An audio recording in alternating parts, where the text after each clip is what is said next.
आज हम हिंदी शिक्षण के अंतर्गत मूल्यांकन का अर्थ, उसकी परिभाषा, प्रकार व आवश्यकताओं का अध्ययन करेंगे।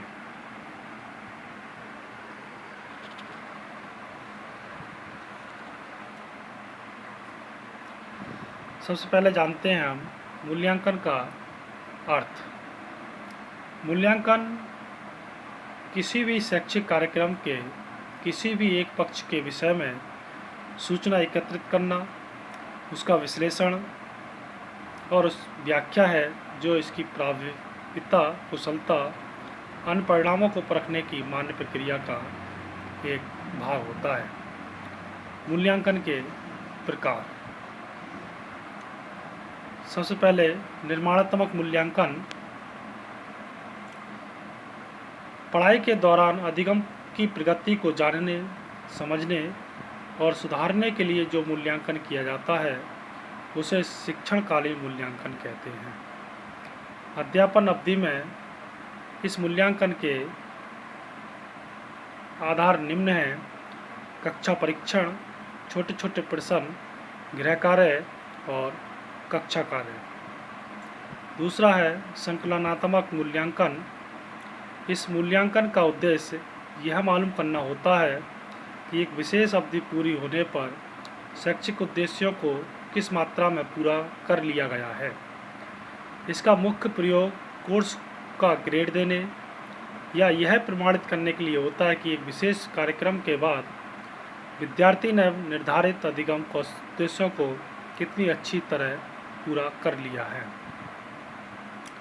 इसके लिए अपनाए गए तरीके शैक्षिक उद्देश्यों द्वारा निर्धारित किए जाते हैं। इस मूल्यांकन के लिए बाह्य परीक्षा भी होती हैं और अध्यापक द्वारा निर्मित परीक्षण, रेटिंग स्केल इत्यादि भी होते हैं। अब है मानव संदर्भित मूल्यांकन। यह पारंपरिक कक्षा आधारित मूल्यांकन विधि है। कुछ प्रश्नों के आधार पर यह मूल्यांकन किया जाता है। इसमें मापन किसी भी मानक बिंदु, विशेष वर्ग या कुछ सामान्य उत्तरों पर आधारित होता है। यह वर्ग एक मानक वर्ग होता है जिसके संदर्भ में परिणाम को देखा जाता है। कक्षा और किसी वर्ग के स्तर को ध्यान में रखकर किसी विद्यार्थी के उत्तरों की जांच की जाती है। इसका मुख्य उद्देश्य यह देखना होता है कि कोई विद्यार्थी कक्षा के अन्य विद्यार्थियों की तुलना में कितना आगे या पीछे है। अब है मानदंड संदर्भित मूल्यांकन। निष्कर्ष संदर्भित मूल्यांकन प्राथमिक शिक्षा स्तर पर बहुत जरूरी है, क्योंकि इस स्तर पर यह बहुत आवश्यक है कि बच्चों को मूलभूत अवधारणाएं स्पष्ट हो जाएं और बुनियादी कुशलता आए। इसी से माध्यमिक स्तर पर सीखने के लिए अच्छा आधार बनता है। निष्कर्ष संदर्भित मूल्यांकन से एक विद्यार्थी की अन्य विद्यार्थियों से अनावश्यक तुलना समाप्त हो जाती है। कठिनाई यह है कि भिन्न भिन्न प्रकार की कुशलताओं और संकल्पनाओं की जटिलता के कारण उपलब्धि नैकतर्य निश्चित करना पड़ता है, जो कि एक कठिन कार्य होता है। यह विचार प्राथमिक स्तर पर न्यूनतम अधिगम स्तर और पूर्ण अधिगम की संकल्पना की ओर ले जाती है।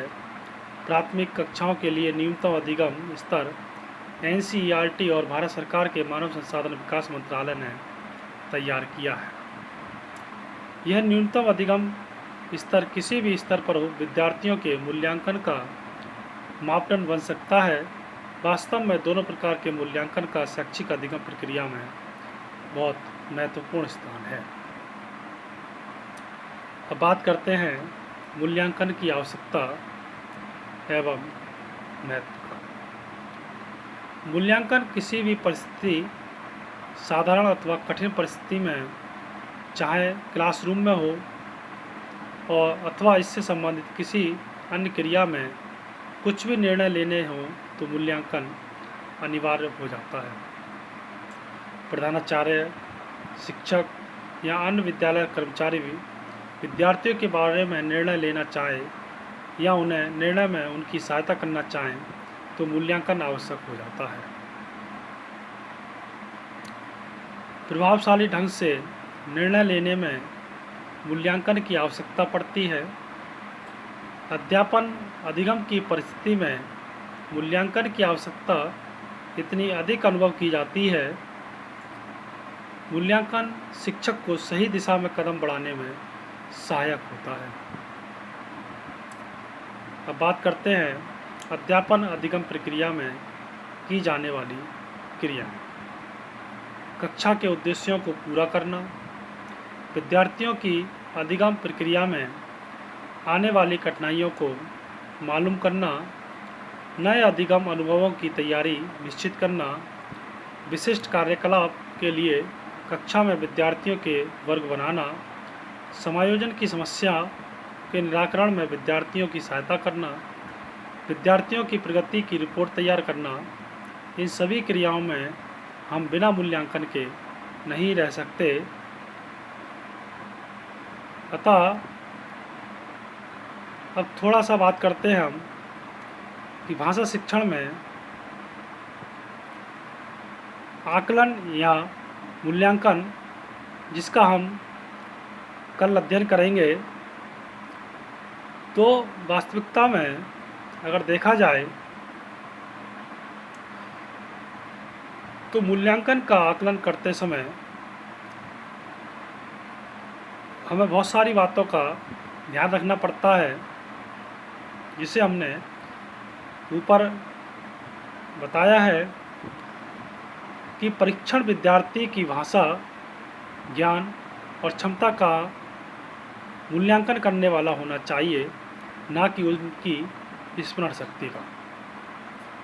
दूसरी बात, आकलन करते समय हमें विद्यार्थियों के कमज़ोर पक्षों को ही नहीं देखना चाहिए, बल्कि कारणों को भी ढूंढना चाहिए जिसके कारण विद्यार्थी की अपेक्षित पहलू कमज़ोर है। अर्थात मूल्यांकन का सही मायने में तभी शिक्षण अधिगम प्रक्रिया अच्छी हो सकती है अगर मूल्यांकन को हम अच्छे से करें। उससे आने वाली जो समस्याएं हैं उनका समाधान कर शिक्षण अधिगम प्रक्रिया को सुचारू रूप से किया जा सकता है। तो इस प्रकार से आज हमने अध्ययन किया हिंदी शिक्षण में मूल्यांकन का अर्थ और उसकी आवश्यकताओं और अधिगम प्रक्रिया में की जाने वाली क्रियाओं का। धन्यवाद।